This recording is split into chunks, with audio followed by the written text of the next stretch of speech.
Welcome to the Bearded Home Cook. Today we're going to make fresh egg pasta. I know it sounds like something that you probably don't think you can do, but guess what? It really is a lot easier than you think. And in all likelihood, you've got everything you need to make it. First off, let me say that I'm not going to use a pasta machine or a mixer today. I'm simply going to use a fork and a rolling pin. Now, on the outside chance you don't have a rolling pin, you may use a wood dowel when you're baking, or worst case, you could even use a wine bottle as long as it's got flat sides. You don't want the flare at the bottom or it's going to change things up a little bit for you. But before we get started, I do want to just talk about the flour really quick because you might have a few different ones at home. Some folks that like to bake and cook a lot might have 00 flour, which is a version of the unbleached white flour. But it's thinner and it's a little bit silkier and it does certainly work easier for most stuff. The thing is, it's not available in all the grocery stores and it's probably not sitting in your kitchen right now if you're watching this trying to learn how to make food that you might not otherwise try. So then the second flour is semolina flour. Now this is something that when you read those prepackaged boxes of pasta, it says on there 100% semolina, and I get all excited because it tastes really good. It gives you more of that bitey al dente type of feel, but again, not something you're going to find in every grocery store and certainly not going to be in the pantry of everybody watching this video. So we're going to cut back to just good old-fashioned unbleached white flour that we probably all have pounds and pounds of it in their cabinets. So we start with 3 cups of flour. So I've already got the first 2 cups in the bowl. And I kind of wanted to show you this a little bit because it's important. First thing is we're using a 1 cup measuring scoop. This is different than the measuring cup that you have at home because most of those that you were thinking of are for liquid. So dry ingredients take a different measurement. So just make sure you're using the right one. And then I'm kind of scraping across the top here with the knife, the flat side of it, because I want an exact measurement. As I come over here to my bowl, you may or may not have one of these in your house. I'm going to show you a different trick in just a second.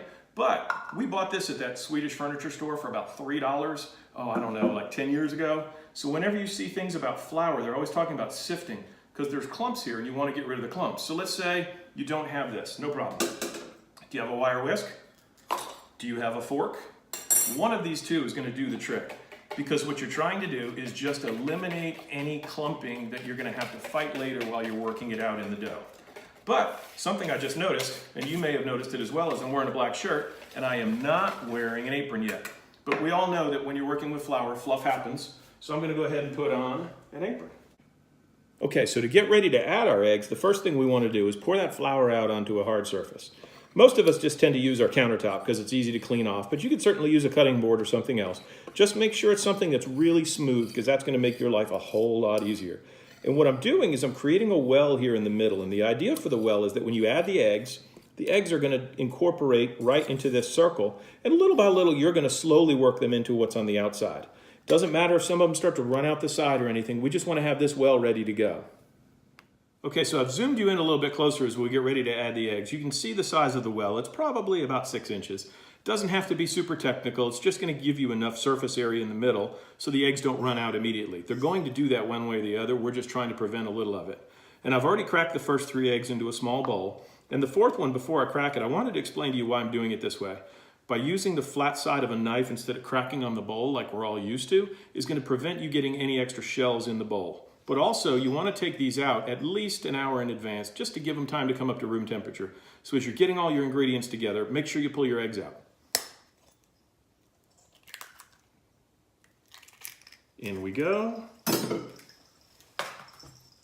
And then we're going to go ahead and just start mixing this up. Now, of course, seasoning is everything. So we do want to go ahead. We're going to add about a ½ teaspoon of kosher salt. And we're going to put in about a teaspoon of olive oil as well, just to make everything a little bit more pliable when you get it going.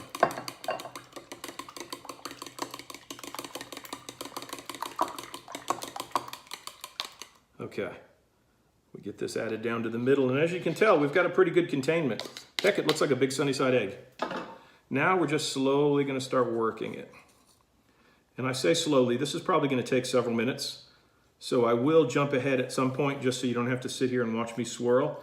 But if you notice, I'm kind of taking in some of the edges, which could lead to a little breakaway, but that's okay.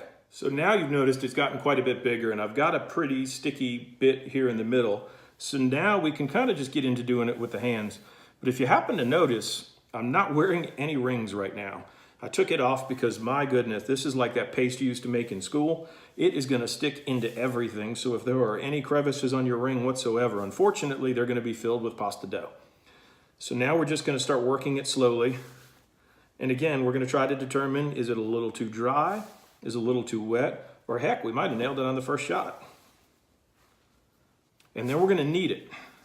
So kneading is quite simply folding something in on top of itself like you would a bread, because this is a dough.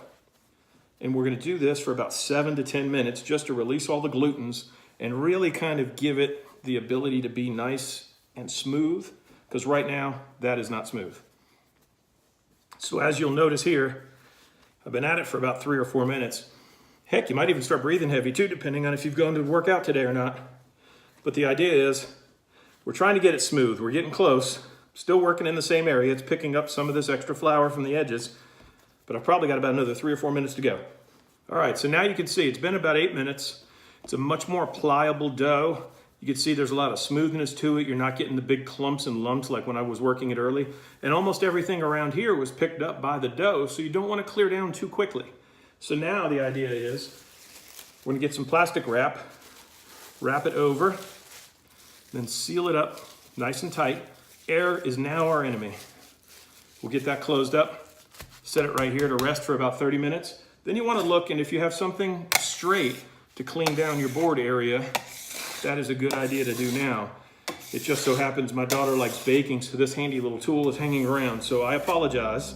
You may not have one, but I'm sure you can find something. Okay, so I'm going to admit I did take a short break there because we're still waiting on this pasta to rest for about 30 minutes, so I did a little bit of cleanup. Nothing too crazy. I'm not too floury yet. I did turn on 2 quarts of water to a boil. We're going to add some salt right before we add the pasta. It helps bring up the boiling temperature of the water. At the same time, it seasons it, so your pasta will pick up a little bit of that salt in the flavor. So I decided I didn't want to just show you how to make the pasta and not give you a finished product. So today we're going to turn this pasta right here into fettuccine alfredo. And no, we're not going to go buy that jar of that white sauce that they sell at the grocery store. When I was a teenager, that stuff had really started to come on strong. They had a great marketing campaign. I couldn't eat it. I'd already learned how to make all this stuff at home, and by golly, there was no way I was going to eat that stuff out of there. So for about $2, you can buy a block of Parmigiano Reggiano, and you can grate it like this. You can grate it in a food processor. Heck, you could even do it with a potato peeler, and I'm going to show you that afterwards just for fun. But the idea is, by doing this yourself, there's no caking agents added to the cheese. Sometimes when you're making a cheese sauce or a cream sauce and you add a cheese that has a caking agent in it, it's going to leave it very granular, and you can pick that up. Okay, so I've grated enough cheese to make a half of a cup, and I've actually started peeling a little bit with a peeler because I wanted to show you how this works out. If you don't have a grater, you could very simply pick up a potato peeler, and you could go in different angles to get different sizes. Super thin, super narrow. You can come down this side here and go the long way and get a really big piece. So really, it's totally up to you. But at the end of the day, if you need it grated like this, you could use the peeler, make the strips, and then just cut them down with a knife. So speaking of a knife, every good pasta dish is going to have some type of a garnish. So in this case, we've got some flat leaf parsley, and you can pick this up at any grocery store. Of course, if you don't have any or you don't want to run out, you can certainly use the stuff that's in your cabinet. Again, I told you I want you to use what you have at home already. Pull it into a bunch, and just make sure you have a nice sharp knife, and just start working your way through it. Now, I'm going to tell you right now, my knife skills are not as good as everybody you're going to see on here, and that's fine. I make this for me. If my family enjoys it and loves it, then yours will too. Okay, so 30 minutes have passed.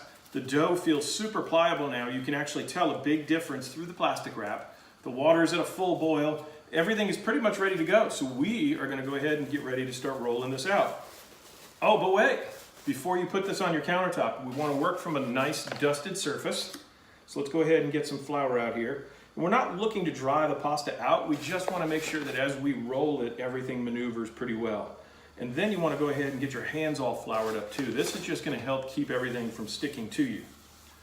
So we're going to pull the dough out. Looks fantastic. A little bit sticky, love it. We're going to go ahead and cut it down.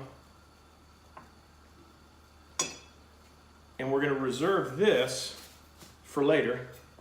Then I'm going to split this into quarters because the smaller pieces are going to be a lot easier to work with. And we're going to put these back in here for the time being because, again, you remember, air is the enemy. So right now I'm just trying to keep those from drying out while we work on this first piece. Okay, so I've brought you in nice and close because I want you to get a better understanding of what this pasta is going to look like. So I do also flour the rolling pin. And the reason being, of course, is because as I'm rolling it across the dough, there's going to be points where the pasta stretches, and then that part's not going to be floured. So if the pin is lightly floured, it's going to save me a lot of aggravation. Now you're going to notice this is not rectangular. It's actually a little oblong, kind of roundish. And what you do is simply turn it in on itself, creating a rectangle. And then you go ahead and start rolling again. So you're going to notice I just got myself a little wrinkle. Easiest way to take care of that, we're going to do that one more time. This is probably the last time I'll do that because I think we're going to have the right shape. And you would do this if you were using a pasta rolling machine as well, because you do want to send the pasta through in the best possible shape. So again, I'm doing short, kind of uneven strokes here. I'm just trying to get the stretch, and then we're going to work the dough in long strides, like that.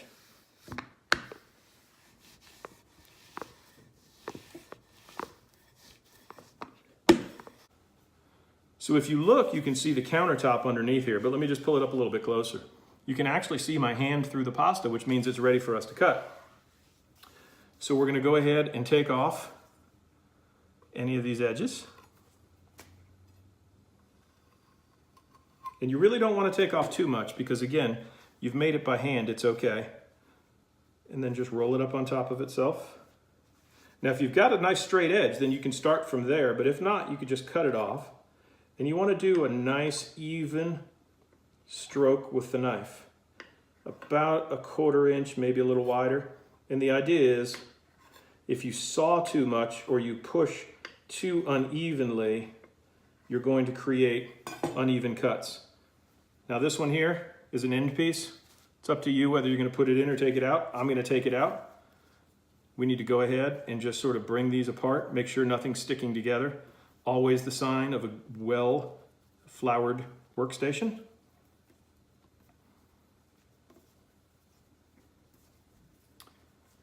And so what I've done is created these little balls of pasta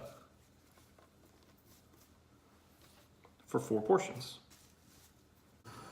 So if you recall, we had water boiling, and I did mention we want to salt it, so let's get the salt in here.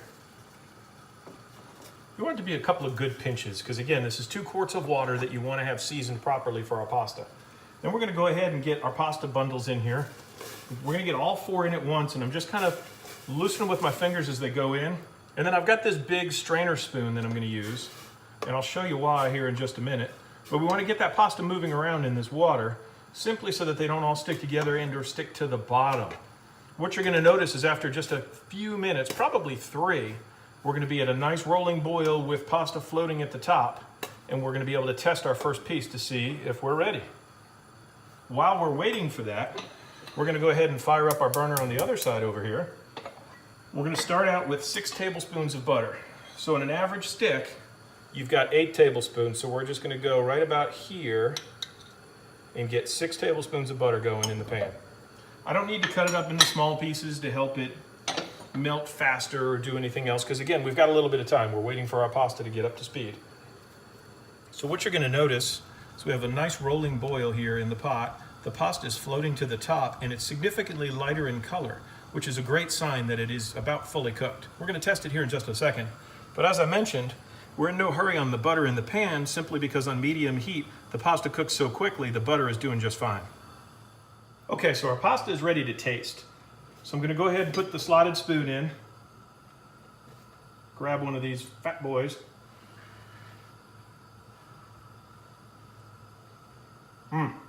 Perfect. So what we have is pasta that's ready to eat, butter that is already melted, so we are ready to put this together. So I'm going to go ahead and turn the burner off simply because it's hot as heck over here.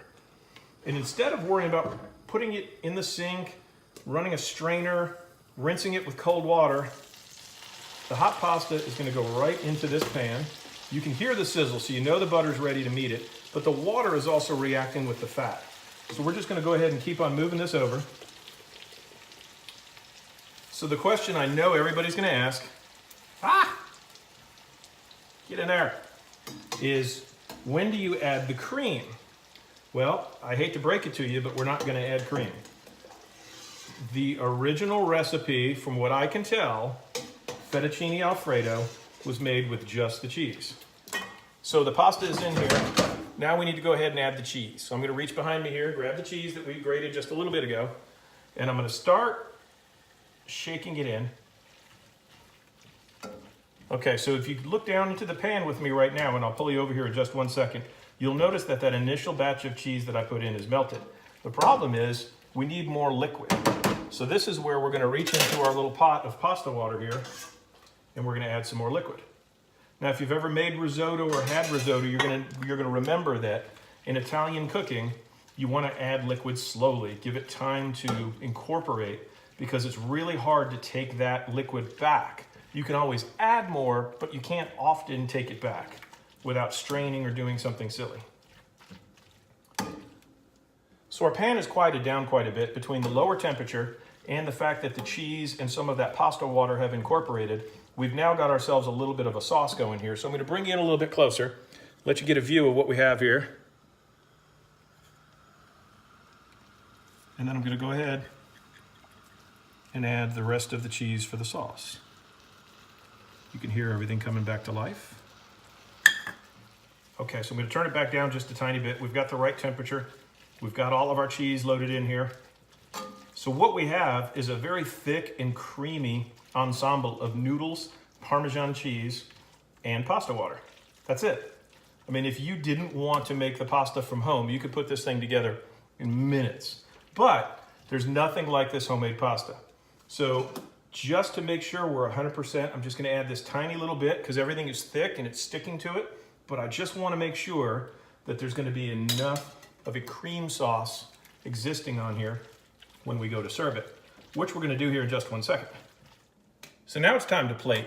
And I've zoomed you in a little bit differently so you can see I've got my parsley, I've got my cheese that we cut earlier. I'm going to use my tongs. And just to help me out a little bit as I start twirling these up, I'm going to grab underneath with a spoon. And this just helps me keep a little bit of a tighter turn on my pasta as I bring it over. Because what we want to do is get a little bit of height in the bowl as we go. You can't quite see it yet, but give me just a second.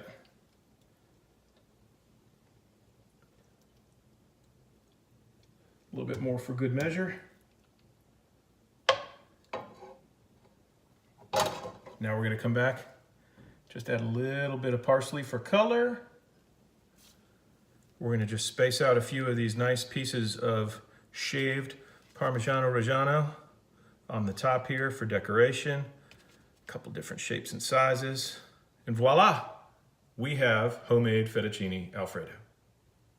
So what do you think? Homemade fettuccine Alfredo with simple ingredients you probably already have at your house. No fancy tools, just a fork and a rolling pin. It's really not that hard, I promise you.